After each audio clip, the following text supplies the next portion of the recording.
Hi, I'm Julie, owner and head trainer of Julie's Canine Academy. I wanted to take the time to make a little video and talk to you about the training collars that I use on every dog that comes through my program. The number one complaint that I get for sure is my dog is dragging me down the street on the leash. Can you please help my dog stop pulling? How do I get my dog to walk with a loose leash? And the answer really is it's not a hard fix actually. So most people that come in are either walking their dog with the leash attached to the flat buckle collar, which is causing their dog to choke because the dog is pulling. It doesn't care about the choking part and it literally just keeps pulling and pulling and pulling until it chokes itself out.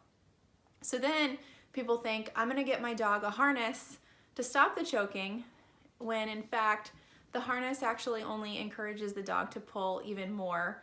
Yes, it does stop the choking, but it does not stop the pulling. That is why I like to use a training collar, which is actually called a prong collar.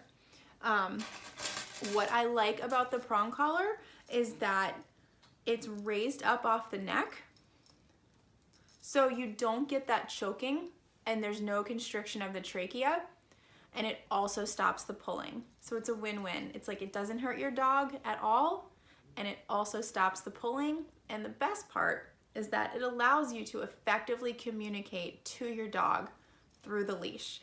Think of the leash as a direct line of communication. You're using the prong collar to talk to your dog. Most of the time, obviously there's ways this can be used incorrectly, like any tool, and you should never think that by just putting this on your dog is gonna solve all your pulling problems. You actually have to utilize this in the correct way.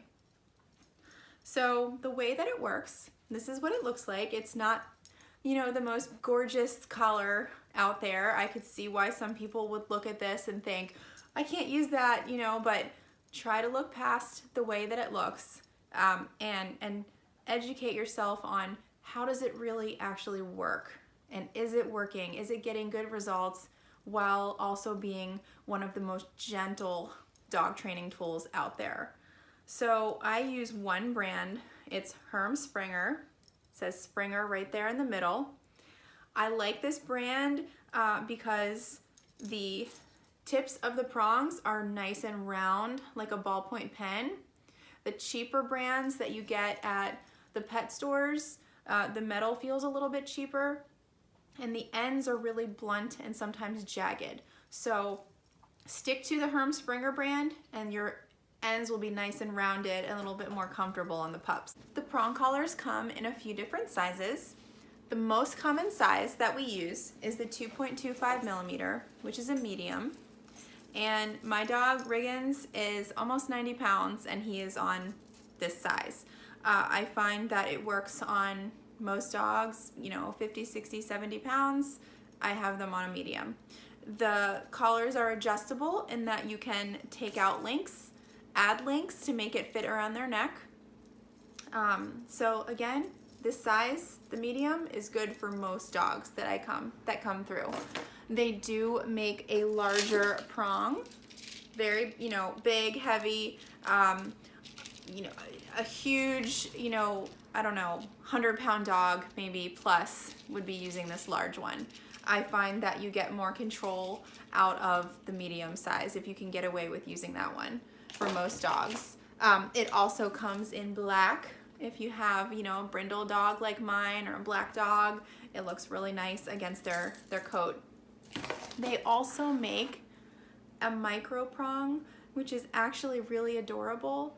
It's for dogs 10 pounds and under. Yes, they can wear a prong collar and it works wonders on these little pups. 10 pounds and under, we put these little micro prongs on. It's not made by Herm Springer. You can get them at pawmark.com, and it's almost like a little bracelet, but it works the same way through pressure and release. Nice rounded edges, and nice and light little collar for those little dogs that like to pull or choke themselves on their flat buckle collars. So the way that it actually works is it sits on the dog's neck like this, and it applies even pressure all the way around the neck. And it also protects the trachea. So think of if you have a flat buckle collar on your dog and it's pulling, 100% of the pressure is going right here, right over the trachea.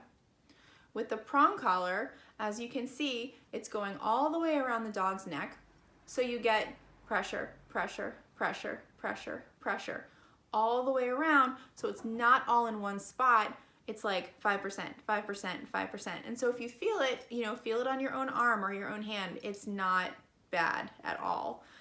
It's actually designed the way that the mother's teeth are when she picks up her puppies out by the scruffs of their necks. That's why they designed the spacing of this collar. So when you put it on your dog, it's already a familiar feeling to them. They actually understand when we teach them, the concept of pressure and release. How do I turn off the pressure? I don't pull. And it's never designed for, a harsh yank. It's very light, these moments of just a little bit of pressure, release, release. And the dogs understand.